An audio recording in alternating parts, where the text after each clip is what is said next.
When I was in middle school, a kid offered me Aliens Colonial Marines for my copy of GTA 5 on Xbox 360. Literally the only thing I knew about the game at the time was a single screenshot, which I had seen in one of the Guinness World Record gaming books, so I passed up on his offer. Also, middle school me thought the name of the game was dumb, so I didn't want it. Now, I would eventually sell my copy of GTA 5 to that same guy, but for something much better. And several years later, I saw this game for like $6 at a store after watching the What Happened video that Matt McMuscles made on this game, and I thought I'd give it a try. So was Aliens Colonial Marines really that bad? That's a good question that I'm going to try to answer, and I like to try to start these kinds of videos off with a positive vibe. Looking at my notes, it appears I don't have many positives about this game. Let's see here, the cover art is nice, that's something. The voice actors usually did a good job. Oh, and the game was cheap. I only paid a few bucks for it, so that's good. But in all seriousness, this game was just meh in my opinion.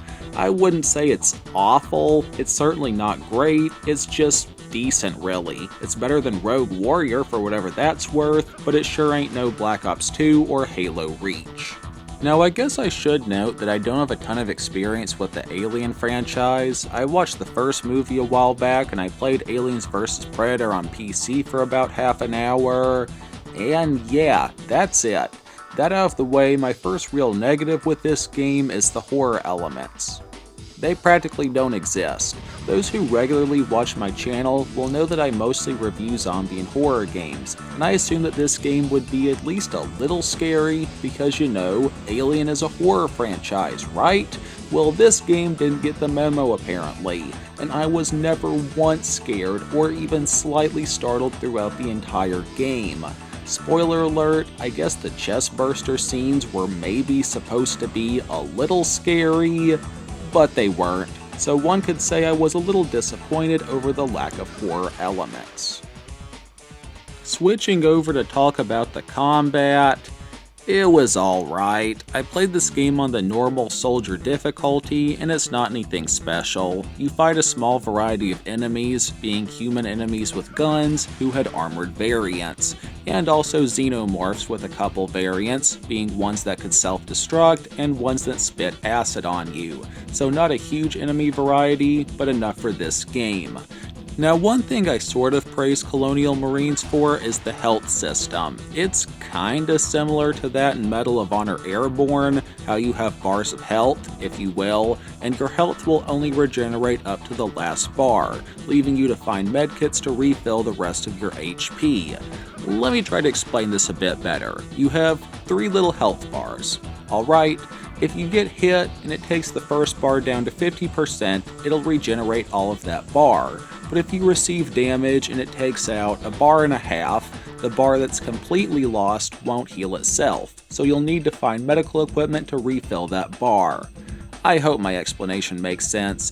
If you've played this game or MOH Airborne, you know what I'm talking about, but unlike Airborne, you also have an armor meter, which absorbs 100% of damage until it breaks, and you can find armor pieces and full suits of armor scattered around the game, and sometimes dropped by human enemies.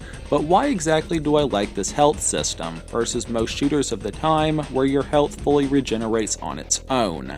Well, it made you play a bit more cautiously and prevented this game from being too easy, as I would have breezed through this title way quicker if I had the standard health regen system. But on the topic of health, I would like to note that I died quite a few times in this game, as for one, xenomorphs can deal quite a bit of damage, and they'll sometimes do it very quickly, which is somewhat accurate to the first movie, in which the Xeno pretty much one-hits everyone, and human enemies can also deal quite a bit of damage when shooting you. But grenades? Great Scott, those things were annoying. Now, I'm not really sure how much damage a grenade actually does to you, as sometimes they'd one-hit me with a full health bar and 75% armor, while other times a grenade would go off seemingly pretty close to me and I'd barely be affected. But when they took me out in a single blast, man, that could be irritating. But what was even more irritating was that on countless occasions I seemingly took damage while behind cover. Like, foes would just shoot through whatever I was hiding behind, and this sucked. I guess it is possible that maybe I wasn't 100% protected and that maybe an eighth of my head was exposed or something, but it happened way too many times for me to believe that. And mixing in the glitches I know for a fact that were present, I'm led to assume that this was indeed enemies shooting me while I was in a safe area. Getting a bit more into the glitches, I must first discuss the motion tracker. So, you have this little handheld device that shows you where your current objective is, where your allies are, and where nearby enemies are. Sounds good, but sometimes it wouldn't work properly, and foes just wouldn't register on it. Like, I would see a xenomorph within range of the sensor, and the sensor just didn't register its presence. But that's not too big of a deal, nothing to get worked up over. Although what was a big deal was sometimes I was very clearly shooting enemies and I wasn't getting hit markers. I don't know if I was maybe missing by 1/10 of a millimeter or something like that, but if I clearly shoot an opponent in the chest and it doesn't register, I'm not too happy. And this happened on multiple occasions, so yippee. In addition to these problems, Colonial Marines also has some frame rate drops and inconsistent audio at times, which didn't help it. I also sometimes had issues with my allies not wanting to move, but that wasn't a big issue, although at one point one of my buddies just disappeared and then rematerialized later. Oh, okay. On a similar topic, I don't believe this was a glitch, but sometimes enemies would completely ignore your allies and attack you when it wasn't practical. At all. Like watching a xenomorph run right past two companions and bonsai charge you specifically instead of attacking your much closer allies. This was more comical than anything else, but it was something I felt noteworthy. As far as the story of this game goes, it wasn't great and it had some cringe dialogue at times.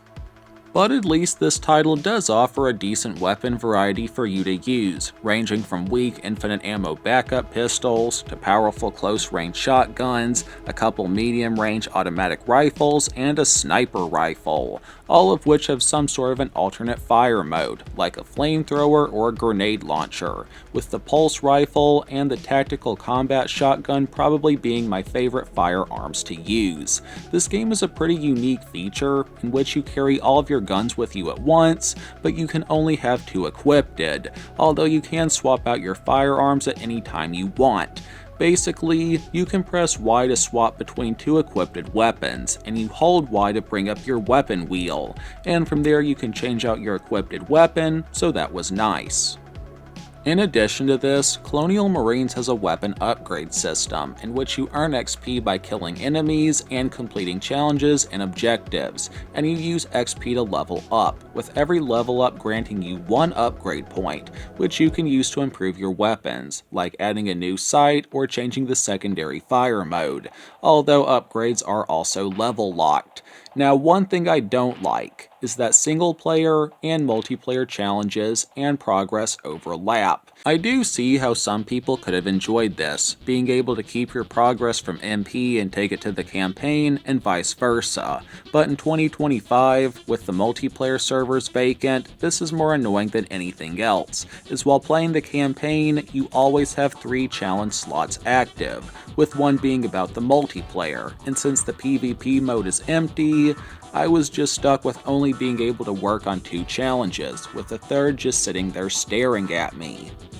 I guess I should note that this title also offers co-op campaign, in addition to solo play and MP, but I couldn't find anyone online playing this, and my wife wasn't interested in this game, so no comment on the co-op mode from me. Graphically, this game doesn't look great, and I would say that 360 launch titles Quake 4 and Perfect Dark Zero look better than this game in some ways. so it could have been improved upon there. The sound effects and the OST were alright though. Now before I give this game my final grade, I must note that this game did have some false advertising for it, which undoubtedly contributed to all the negativity towards it. In conclusion, with all things being said, was Aliens Colonial Marines really that bad?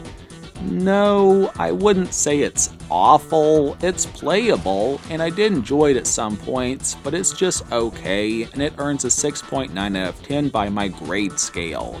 As far as similar games that I can suggest, you might like Alien Rage and or Medal of Honor Airborne if you enjoyed this title, and if I review another Alien game in the future, it will most likely be Alien Isolation. But feel free to request a game review in the comments, but please note that I can never promise a requested video. As for our Bible verse of the day, I read Philippians 4:13 NIV. I can do all this through him who gives me strength. And I reckon that wraps up my video for today. I'd like to hear your thoughts on this video and why you agree or disagree with me. Like always, none of my content is made by AI, I make my own stuff, and I don't consent to my voice and likeness being altered, modified, or replicated by AI in any way. Feel free to follow me on GameRam if you want hints at upcoming vids and behind the scenes stuff. Jesus loves you all, never forget that. Thanks for watching, peace.